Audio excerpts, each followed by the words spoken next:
Hello, I'm Jeff Paur, senior writer with RealTime Fantasy Sports. Welcome to another edition of the RealTime Fantasy Sports Show right here on the Better Sports Network. I'm joined by Mike Barner once again, contributing writer here with RealTime Fantasy Sports. Mike, third week in a row. Thanks a lot for joining me. I appreciate you being my co-host once again.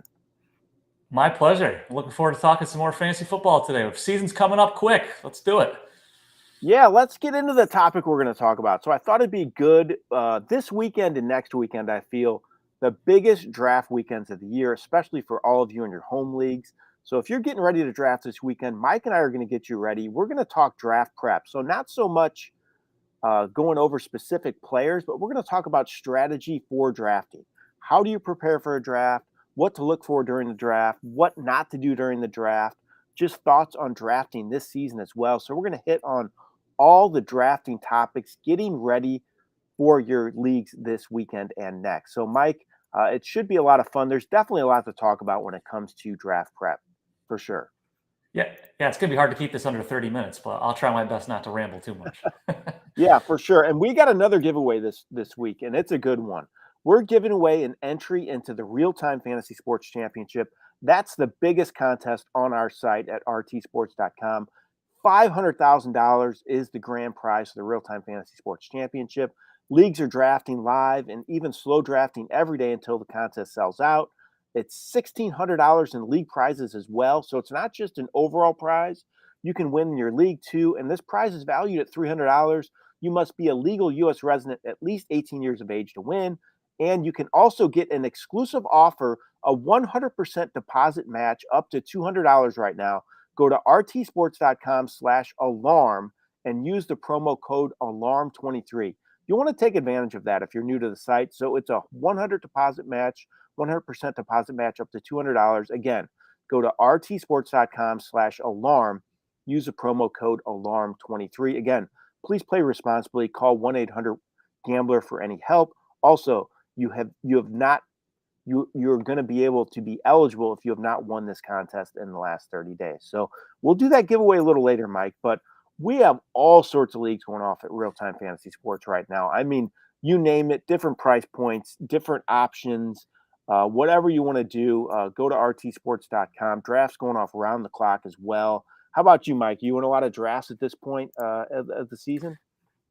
Yeah, I think I've already drafted 5 or 6 teams. I've kind of lost count. I've got at least a couple more home leagues. Like you said, we're coming around the corner here. So yeah, this is definitely the thick of it, especially for home leagues. This is the last couple weekends to do it. Exactly. I have 2 home leagues still coming up. So let's get into it. Let's talk about draft prep. Let's give all of our viewers out there too as well. If you have any questions at all, feel free to put them in the chat. Mike and I are happy to answer them if you have any comments as well. But let's talk about draft prep, Mike. Okay, first thing. So what do you do to get ready for drafts? Like, what's your draft preparation? If you know your draft positioning beforehand, that's a big help. Sometimes in your home leagues, there's some sort of a competition or a loss for you to get your draft order. So knowing where you're going to pick can be helpful. You also want to make sure you're scouring whatever news source that you use for last minute injuries, position camp battles here at the end of camp. I'm going to see some guys get shifted to the practice squad, that kind of thing. An account that I would recommend that everyone follows both before the season and after is at 32 Beat Writers on Twitter. They do a good job of getting out all the information from beat writers, so that's very helpful. So again, you want to try, if you know your draft positioning, you can kind of lay out the first round, see how things might go, and then just make sure you're caught up on any last minute news before your draft kicks off. So I was actually just thinking about this. It's amazing to me how much times have changed. So I used to work at the Sporting News. That was my first fantasy job. And my job in the morning was to scour the newspapers to find notes on players and then post them as player notes. Now, there's no excuse. Twitter has everything, or X, whatever you want to call it now. It's out there immediately. As soon as somebody gets hurt, as soon as something happens, a position battle, somebody gets cut, it's out there immediately. There's no excuse anymore. I mean, we used to have to look at the newspaper the next day to find the information. It's crazy how much times has changed in this industry, in my opinion. And it's for the better too, because there's so much information out there. It's great to have it on hand so quickly. Yeah, You I did the remember? same thing. I started back in 2007 with KFFL, and I used to have to go on all the newspapers. At least I got to use newspaper websites back then, and get the information and post it. So yeah, it's you can't miss anything now, especially an account like that. They give you everything just following one Twitter account. So yeah, it's important to be informed before you go into your draft. Yeah, for sure. And I also like to study the ADP. Again, I don't think people should get caught up in it too much, but it's a good idea to study the ADP and see where players are getting drafted. And also get in as many drafts as you can before your home leagues. You can do mock drafts. We have those on our site. Also, I think getting in best ball leagues, if you want to put a little skin in the game, there's some as cheap as $10 on our site. Just drafting in general helps you prepare as well to see where players are landing. Play around with your drafts too if you want to take a quarterback early in some leagues, or if you want to go receiver heavy and see how it plays out. I think that's another really good strategy on preparing for your drafts. And like you said, knowing where you're picking really helps to prepare you when it comes to that type of stuff to map out a plan as well. And also, one other thing I did uh, want to point out is that, oh shoot, I lost my train of thought now. Okay. I'll remember it again sometime later, Mike, but I lost my train of thought here. So I'll move on to You're the just next so topic. excited about talking I about am. dominating your home leagues. We're just gonna crush all these guys and gals that we went to high school with and college. You got too excited about it, Jeff.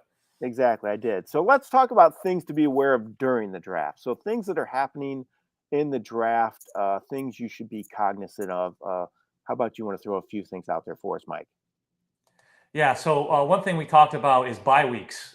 You're going to want to make sure you've got your bye weeks covered. And here's a good example. So week 13 this season, here are the quarterbacks that are all going to be on a bye: Josh Allen, Justin Fields, Lamar Jackson, Kirk Cousins, and Daniel Jones. Ooh, That's not only a ouch. lot of the top quarterbacks, but Kirk Cousins and Daniel Jones, they could be a top backup quarterback in some leagues, especially if you're playing in like a 10-team league. You could definitely get one of those two as your top backup. So if you think you're going to draft, Josh Allen and then back him up with Daniel Jones, that's not going to work because they both have the same bye week. So that's just an example. Make sure you're keeping an eye on bye weeks. Now, that doesn't necessarily mean for running backs and wide receivers that I would avoid my top two running backs having the same bye week.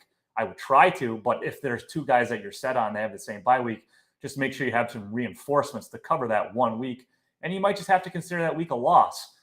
But definitely bye weeks are something to keep an eye on as you're working through your picks. Yeah, I think that's a great point too about bye weeks. You can't just totally avoid two players on the same bye week if it's good value, but you do want to keep up with that, especially when it comes to backups, when it comes to drafting for sure. And I wanted to talk about just paying attention to the draft around you. I think that's a mistake people make. They don't really pay attention to what's going on around them. But you can push a little draft board on our site, and it all comes up so you can see who's getting picked around you. I think you need to pay attention not only to your team, you need to pay attention to other teams as well.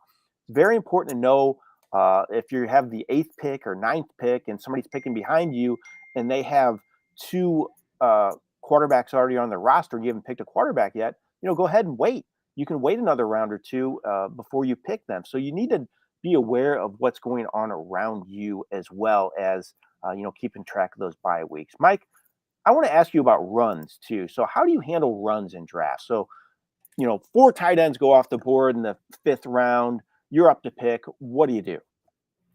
So this is where having tiers as opposed to a 1 through 200 ranking list is helpful. So you want to put the guys that you want to get into tiers. So you got tier 1, 2, 3, 4 running backs, wide receivers, tight ends. So say you're on the clock and you're liking how your team's coming together so far. You're trying to decide, maybe you've taken two running backs and two wide receivers to start. Your pick comes up. You've only got one running back left from your tier 3 options, but you have four wide receivers from your tier 3 options. Take the running back as opposed to the wide receiver, because by the time you come around again, you might be able to get one of those tier 3 wide receivers that you still have, but that running back might be gone. So that's why I think tiers are more important than a 1 through 150 or 200 straight ranking cheat sheet, because then you'll feel better about when you're going to take a pick and what position you want to target in the following round too. I totally agree, Mike. I think tiering your rankings is huge. It's just a very important part of coming up with your ranking system, whatever you use. If you use somebody's site as a that you like, hopefully use ours. But I won't be offended if you don't. But whatever you use, yeah, you definitely need to tier them. You need to come up with what you want. Like if you have 8 guys you feel comfortable with as a number one back, tier it at that point and make sure you have one of those guys on your roster. You have to do that. It's very important. And also, you have to be able to adjust. So I feel like a lot of times people, when you don't have your rankings tier, you can't adjust like you need to. But things are going to happen in your draft that you're not prepared for. Somebody's going to take quarterbacks earlier than you expected. You have to be able to adapt and adjust. You can't just go into a draft thinking, I'm going to have a quarterback on my roster after 5 rounds. I'm going to have 2 running backs and 2 receivers and 1 quarterback, and that's it. No, you can't do that. It's nice to have a plan. It's good to have a plan, but you have to be able to adjust to what's going on around you. Yeah, especially in home leagues. Your neighbor down the street who's a Jets fan, he might take guys who are real, or he might take Garrett Wilson in the first round, and you were thinking you were going to get him in the second. So you've got to be able to adjust to things like that. If you're not flexible, no draft is going to unfold exactly the way you want it. So you got to be able to pivot and have other strategies lined up. For sure. Okay, Mike, let's throw out the trivia question so people get a chance to win this real-time fantasy sports championship entry. Again, $500,000. This prize is valued at $300. So it's a huge, huge prize. So I want to ask this question. It's a little different. It's not quite, fantasy numbers related, but it's important to keep track of. What player led the league in fumbles lost last season? So the first person to put in the chat, what player led the league in fumbles lost last season will win an entry into the fantasy championship. Again, prize value at $300, $500,000 grand prize. Go to rtsports.com if you don't win, and you can sign up there for this great contest. Again, the question again, what player led the league in fumbles lost last season? First person up there will win that entry. Okay, Mike, let's get back into the draft prep. We talked about things to be aware of during the draft. Let's talk about mistakes that we think people make during the draft. Anything you see, anything stand out to you when it comes to draft and you think people make mistakes with? Yeah, now fantasy football is supposed to be fun, right? We're supposed to pick players that we like. It's supposed to enhance our viewing on Thursdays, Sundays, and Mondays.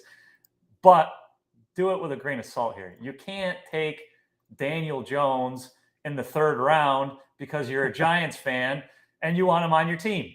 There's got to be some reason here of when you want to pick a player. Now, you want to take a guy from your favorite team, maybe a round ahead of ADP? Sure, make sure you get him. But you can't be taking your favorite guys from your favorite team 3-4 rounds early because it's going to completely screw up your team. So try not to be too big of a homer. I agree with that. Homer is a big one. I think it's good. Like you said, fantasy football is fun. You want players on your team that you can root for, but print out that ADP sheet, see where they're getting drafted, maybe go around earlier, but be smart about it. I think that's a great point, Mike. One thing I wanted to talk about, I think people make mistakes with in draft, is just too many rookies or sleepers. You see it in every league. There's some guy in your league who absolutely love rookies and just loads the roster up with 4 or 5 rookies, and then they're hurting because rookies don't always pan out, especially at some of these skill positions like QB, especially wide receiver. There's always a couple good rookies. I feel like running backs always has strong rookie class as well. A couple top guys that produce well, but for the most part, it's only a handful of rookies that come through and produce big. And I see it too much. I think too many people load up their roster with rookies. I think you can take a few. You want to try to find a guy that's going to break through and have a big season, but for the most part, I think I'm going to avoid loading my roster with rookies. You have any thoughts on rookies at all, Mike? Yeah, I feel much more comfortable taking a rookie wide receiver and running back than I do quarterback and tight end for sure. So yeah, I'm on the same page as you there, Jeff. Okay, we have some guesses too in the chat, and unfortunately, none of them have been right so far. Melvin Gordon, Justin Fields, Jalen Hurts, Derrick Henry. He's trying. This user on here, Eckler, Aaron Jones. No, not quite. Maybe I'll give you one hint. No Samaje Perine, No No Matt Samaje Breida. Perine. It No. is it it is not it is not a running back or receiver. It's a QB. So there's your Oh, hint. So a QB led the league in fumbles lost last season. So is it fumbles Colt in McCoy? general, no, Oh, darn. he said Mixon, not right either. He's trying. He's going all in. Any other mistakes, Mike, while we're on the subject that you want to talk about before we move on? No, I think we've hit the two major ones. Don't be a homer and don't go too big on rookies, and don't panic too. Just because you lose a guy that you're trying to target and he gets selected, don't panic. There's plenty of other options out there. Be ready to pivot. I agree. And one other thing I wanted to point out too, kind of along the same lines, is know your league rules. I think that's a big thing. I know it sounds dumb, but you'd be surprised. A lot of people don't know what their scoring system is in their league, and it impacts how you draft players. So I mean, some leagues 6 points for a quarterback throwing a touchdown pass, some four. So those at six, a little more value. Some have 1.5 point PPR for tight ends.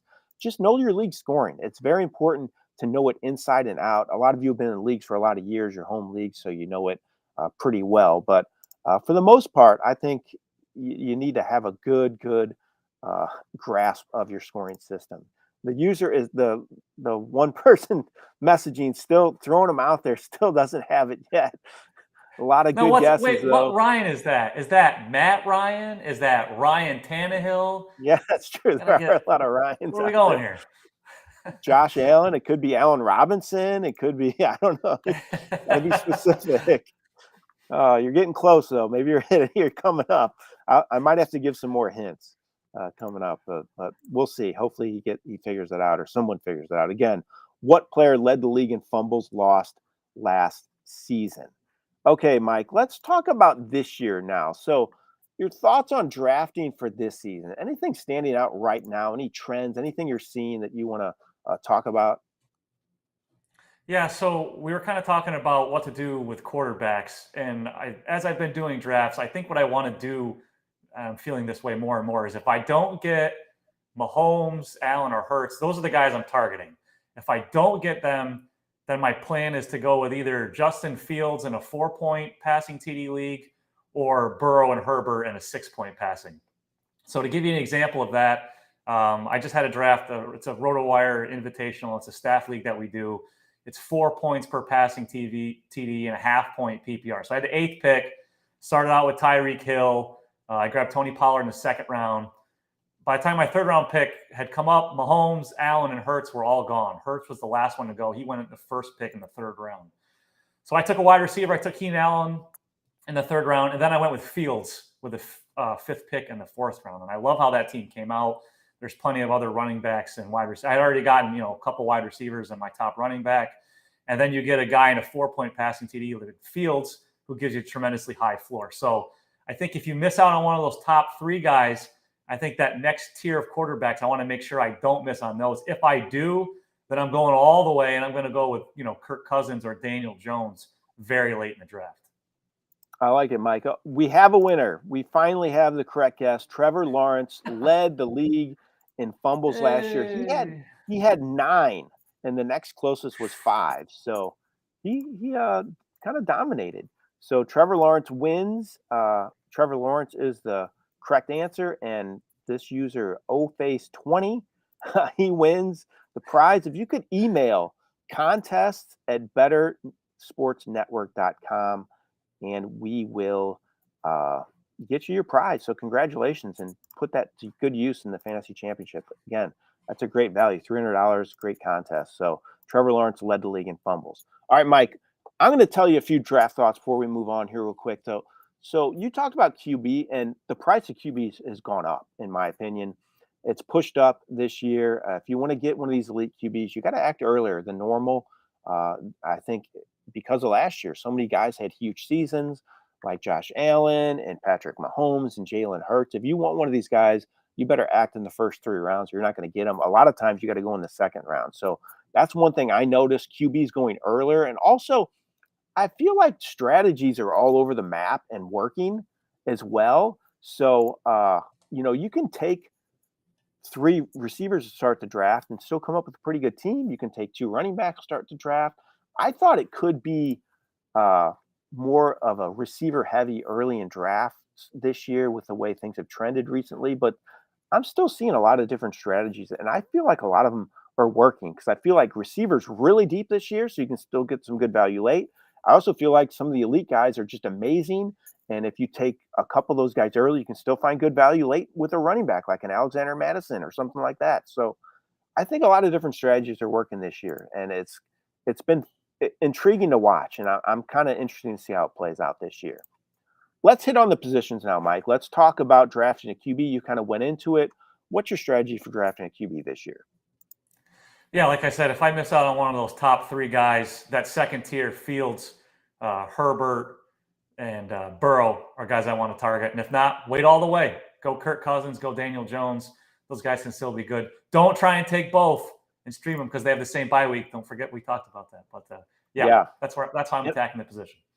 And I think using high draft capital on 2 QBs is just kind of dumb. So don't do that. I don't like that at all. Yeah. But I'm like you. I want one of these top 8 guys. So I want Josh Allen, Patrick Mahomes, Jalen Hurts, Joe Burrow, Justin Herbert, Lamar Jackson, Justin Fields, or Trevor Lawrence on my roster. I really am trying to target those guys this year. If I don't get one, I'm like you though. I'm waiting and letting it fall really far and getting a guy like Kirk Cousins. Jared Goff too is another guy I like a lot. Kenny Pickett too. I've been taking him a lot as my number 2. So that's kind of the way I'm approaching the QB position. Let's talk about running back now. Next position on the list. How are you drafting a running back this year? Yeah, I think there's a lot of mid-round value. I mean, if you're looking on the RT Sports ADP, guys in the 5 to 7 round ranges, James Cook, James Conner, Khalil Herbert, those are all guys that I'd be definitely happy to have as my second or maybe third running back if you went heavy at the position early.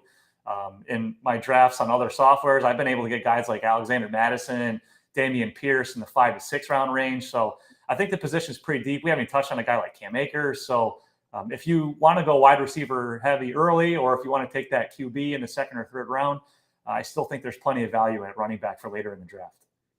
So I'm still kind of that old school of thinking. I've been doing this a long time. I still want at least an anchor running back on my roster. I'm not saying you have to take 2 anymore.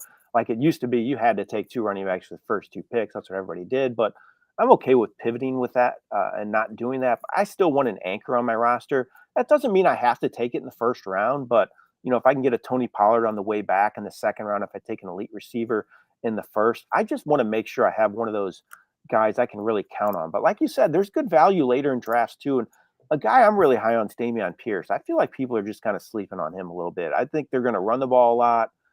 He looked great last year, broke a lot of tackles. He's going to be involved more in the passing game this year, I think. And I don't trust Devin Singletary. I don't think he's very good. So Pierce is one of my guys I've been trying to get on a lot of teams. But again, I want an anchor running back on my team. And then I'm okay with, waiting a little bit to get that second one if I have to. All right. Next position, receiver. How are you approaching that one, Mike? Yeah, so if you're in a PPR league, I definitely like taking one right away in the first round. If you're lucky enough to get a guy like Jefferson or Jamar Chase, definitely do it. But what stands out to me about the wide receiver position is how many good options there are with an ADP in the second round. The guys going in the second round: AJ Brown, Devontae Adams, Amon-Ra St. Brown, Garrett Wilson, and Chris Olave. Those are all guys I would love to have on my team. And I'd be perfectly happy with having them as my wide receiver 1. So if you do not take one in the first round, maybe you went Bijan Robinson or something like that, there's still a lot of great top-end wide receivers available in the second round. I think the receivers as deep as I've ever seen it. I really think there's a lot of great options you can get later. I mean, even somebody like Michael Pittman, I've talked about him a little bit. He had 141 targets last year. He has 88 plus catches 2 straight seasons. And he has a better QB situation with him this year. And he's way down. His ADP is like 30 plus. So I just think there's a lot of good options. Deontay Johnson, too. It's just a really deep position. So I'm still kind of like with the running back. I want to get an anchor, though.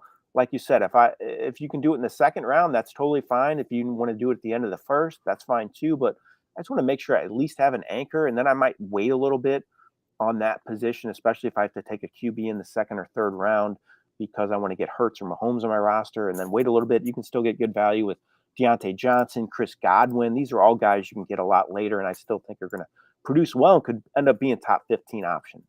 Let's move on to the tight end position. We're kind of getting short on time here a little bit, Mike, but how are you drafting the tight end this year? I'll go quick. If I get Darren Waller in the 5th round of every draft, I'm doing it. He's the guy that I'm targeting the most this year. If not, I'm going to wait on the position, maybe get a guy like Freiermuth late in the draft. You go real late, get Tyler Higbee, something like that. If I get Darren Waller, I'm taking him. If not, I'm waiting. I'm kind of the same way. I've been experimenting with Kelsey a little bit lately, taking him in the 1st round because he's kind of just fallen to me. And I don't really like my build when I do that in some of these best ball leagues. But for the most part, I'm waiting. I like Evan Ingram late. I like David Njoku late. Even Dallas Goedert, I feel like he's going later than he should. Dalton Kincaid, too, a guy I've been taking a chance on. So I'm going mid to later rounds for the most part when it comes to tight end, unless I get good value with someone like Waller. If he slips to me, then I might consider drafting him. I've come around to Waller a little bit. I wasn't super high on him early on, but man, he's had some sort of connection in training camp. In that first preseason game, he got looked at a lot. So I'm coming around to him a little bit, Mike. All right, drafting a defense and kicker. Let's touch on that real quick. This is where we save time. Take it with your last 2 picks. Don't overthink it. Move on. I agree, Mike. I'm the same way. Last 2 picks. Again, know your scoring system, though. If for some reason your defense scores a lot, or kicker has some added bonuses for 50-yard field or something where they have more value, and some guys might have more value, but for the most part, yeah, last 2 rounds. So that's how I approach defense and kicker. All right, before we get out of here, let's do auction draft strategy. Just real quick, if you have any advice for auctions, it's become really popular on our site as well, but any auction draft tips for all of our viewers out there? Yeah, here's what I like to do. I like to plan an ideal team that I want to get and what I'm willing to pay for each of those players. Remember, auction, you can get any. If you want Mahomes, Justin Jefferson, and McCaffrey, you can do it. You got to pay for it, and the rest of your team might look pretty ugly, but you can do it. So get a sheet of paper. I'm old school. Get a sheet of paper out, write all the guys you want and how much you're willing to pay for it. As your draft goes, based on, so say you allotted $30 for your quarterback and $40 for your running back. You get your first running back and you get them for $35. You now have a plus $5 to use at other positions down the road. Keep a tally. So if you know you're up or down based on what you've budgeted before the draft for each position. That way, as it moves along, you might be able to get some guys that you didn't think you were going to be able to get, but you were able to save a couple dollars here and there, and you've got 5 extra to spend. So keep a running tally. I like to call it the plus minus auction tally, and do that with every player that you pick. And that way you'll be able to maybe get some guys that you weren't expecting.